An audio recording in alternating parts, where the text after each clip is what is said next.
Yo sé la mirada que tiene un habitante del interior sobre un habitante de Buenos Aires, por ejemplo. Y de hecho yo no me siento porteña, yo me siento una persona que nació y se crió en el interior.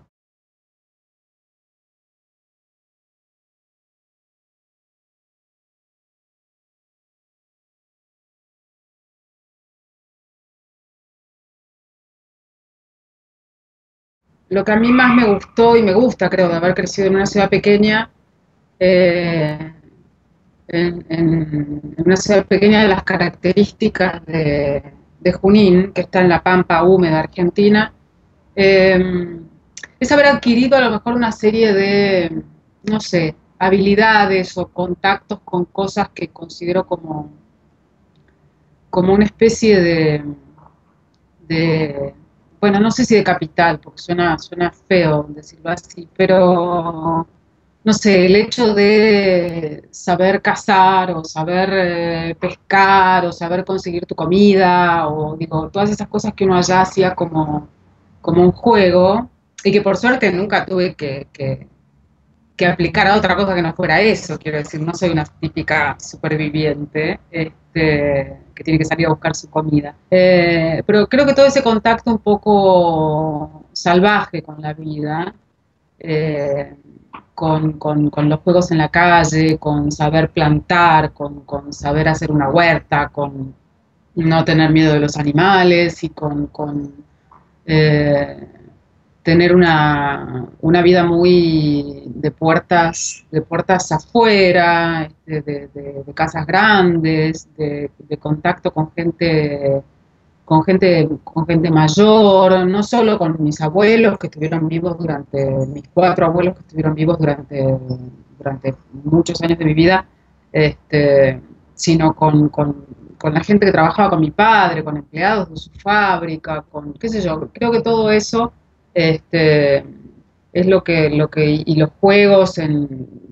que duraban, qué sé yo, jugar mucho en casa de mi abuela, sobre todo de mi abuela Ani, mi abuela materna. Eh, Creo que todo eso hicieron de esa infancia no una infancia idílica, porque creo que muy poca gente tiene una infancia o una época de la vida completamente idílica. Este, cuando sos chico, bueno, obviamente hay cosas que no te dejan hacer, que no puedes hacer. Yo siempre fui como muy rebelde, siempre quise ser adulta y valerme por mí misma y tomar mis propias decisiones, entonces todo eso de un hecho tonto, de no poder quedarte en la calle hasta la 1 de la mañana, a mí me sulfuraba, digamos. Pero la recuerdo como una infancia buena. Y otra de las cosas que recuerdo mucho es el cine y las lecturas en casa. El cine sobre todo, bueno, las lecturas también, pero el cine, en Junín, perdón, había 4 cines, en una ciudad chica con 4 cines, lo cual es bastante para una ciudad pequeña, pero era más habitual en aquellos años que hubiera tantos cines en una ciudad pequeña, de todos modos, y yo, o sea, no había día de verano fantástico y rebosante con la promesa de una piscina de natación que a mí me hiciera pensar que ese era el mejor programa que ir al cine durante 6 horas a ver 3 películas. Recuerdo mucho esta cosa de, bueno, chicos, ahora váyanse al living porque vamos a hablar los mayores, digamos. Cuando en general nosotros, en mi casa nunca hubo división de cosas que podían hacer los chicos y los adultos. Los chicos nos acostábamos a la misma hora que los adultos, comíamos las mismas cosas que los adultos y leíamos las mismas cosas que los adultos. Eh, pero había momentos, se ve que de charlas complicadas, que bueno, no querrían que fuéramos no sé, hablando con compañeritos alegremente en el colegio y había como mucho cuidado. Yo lo que sí tengo es el recuerdo, y no quiero decir con esto que mi infancia haya sido un invierno gris, pero sí tengo con respecto a eso esa sensación como de una enorme grisura, o sea, como si todos esos años hubieran sido de alguna forma muy apelmazados. En retrospectiva me he dado cuenta de cosas que en ese momento empezaban a parecer naturales y que ahora, mm, bueno, no ahora, hace mucho tiempo, que por supuesto entendí que no eran en absoluto naturales, eh, desde gestos tontos, como que las mujeres, por ejemplo, no podíamos ir con jeans al colegio, teníamos que ir con falda, y con el pelo así, como apretado en una torsada,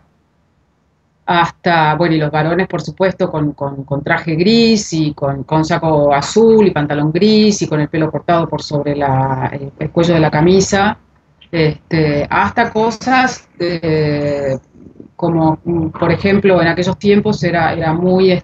usual el hecho de ir a ver las películas que acá no se podían ver a Uruguay, a Punta del Este o a Montevideo. La Naranja Mecánica, por ejemplo, de Stanley Kubrick, acá no se pudo ver, entonces la gente iba como en peregrinación a ver La Naranja Mecánica o esas películas como El Imperio de los Sentidos o Portero de Noche,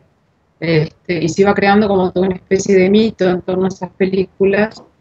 Y después, de hecho, esas películas, cuando volvió la democracia en el 82, se empezaron a pasar como novedades en los cines argentinos, eran películas que tenían años encima y acá se estaban estrenando recién.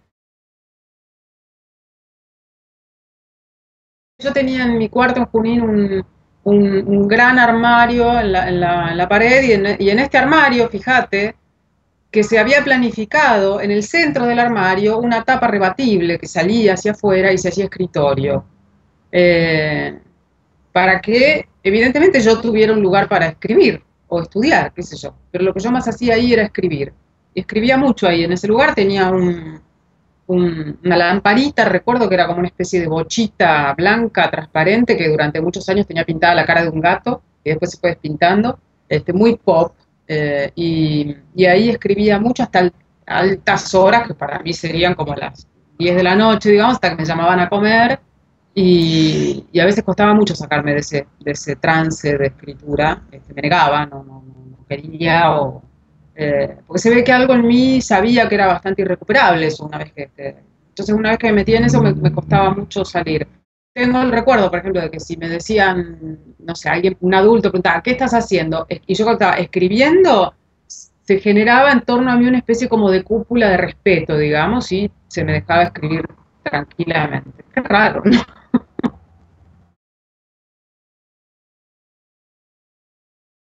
Había algo en mí que rechazaba de alguna forma, creo, esa especie ese modus, ese estar pendiente de. A mí nunca y eso que soy una persona que ahora vive interesada en la vida de los otros, digamos, pero nunca tuve ese espíritu como chusma, te diría, de una persona de pueblo, y creo que me resultaba muy molesto que esa mirada se me pudiera aplicar a mí, aunque creo que en el fondo nunca lo padecí en carne propia, de verdad, porque no había como mucho motivo para que eso sucediera. Pero estaba la sensación de que todo el mundo sabía dónde habías estado y qué habías hecho y con quién salías y con quién regresabas y con quién te ibas, etcétera, etcétera, etcétera. Eh, Eso que durante la infancia era algo que ni siquiera lo percibía, digamos, me molestaba y me molestaba también percibir que entre mis amigas del grupo, gran parte de la conversación se iba por esos lados, lo que hizo fulanita o lo que dejó hacer. Y yo la verdad es que quería hablar de otras cosas, me parece, digo, yo prefería hablar de la película que había visto, de Franco Nero, de Julien Gemma, que eran como mis galanes de época, y no de los galancitos del pueblo, que ya sabía que eran una, una catástrofe, digamos. Cada tanto recuerdo, es como un hobby que tengo, recordar cuán pueblerina era yo cuando vine a Buenos Aires. La experiencia fue fantástica, o sea, yo llegué aquí y sentí realmente que había abierto las puertas del reino. Eh, Empecé a tomar clases de teatro, iba al cine prácticamente todos los días mientras estudiaba, y recuerdo que en un momento hubo una retrospectiva de Bergman. Pensé que eran los primeros años de la democracia también, año 84. Entonces era como una primavera de todo era nuevo, todo era un descubrimiento, y yo estaba acá en ese momento, este, y entonces en un momento hubo una retrospectiva enorme de Bergman en una sala estupenda que se llama Leopoldo Lugones, del Teatro General San Martín, que todavía está, y sigue teniendo la misma estupenda calidad, milagrosamente. Eh, y vi todas las películas de Bergman, de ese tipo del que yo había leído los guiones publicados en la colección Sur de Victorio Ocampo. No, yo no podía creer, o sea, no podía creer mi suerte. Había una movida de teatro underground en esos tiempos que era muy alucinante. en sitios muy oscuros. Oscuros me refiero, ¿no? Que no hubiera luz, sitios de verdad marginales, llenos de cosas que ahora nos harían reír, pero que en ese momento eran casi tenebrosas, te diría. Pero estaban llenas de una creatividad y de un fulgor y de un entusiasmo que no quisiera pensar yo, que ya estoy hablando como los viejos, de que todo tiempo pasado fue mejor, porque ahora también hay de esas cosas, digo, pero en ese momento era un momento de la ciudad muy, muy particular. Me parece que la primera vez que me puse a escribir un artículo, para mí fue no recuerdo haber sentido una especie ni de responsabilidad especial, no sé, para mí siento que fue como un poco natural, digamos, por ahí suena un poco soberbio, pero no lo sentí como, ¿cómo se hace esto? Dios mío, no sé, no, nada, me puse a escribir, por supuesto, hubo que hacerle mil recortes y vueltas y qué sé yo, pero pero yo sentí que aprendí mucho con esa escritura. Y ya cuando escribí el primer libro, que fue Los suicidas del fin del mundo, en el 2004, ya llevaba muchos años trabajando en esto desde el 91, pero fue mi primer libro y la verdad es que yo creo que la escritura de ese primer libro sí marcó algunas cosas. Yo creo que en ese libro, yo nunca había escrito un libro.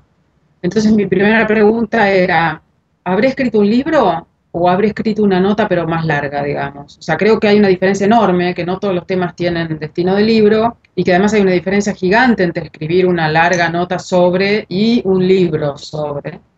Y yo nunca había escrito un libro, entonces mi pregunta era esa, ¿habré escrito un libro? Y, y sí siento que cuando escribí el libro empezaron a surgir allí algunas herramientas de escritura salidas de, no sé, del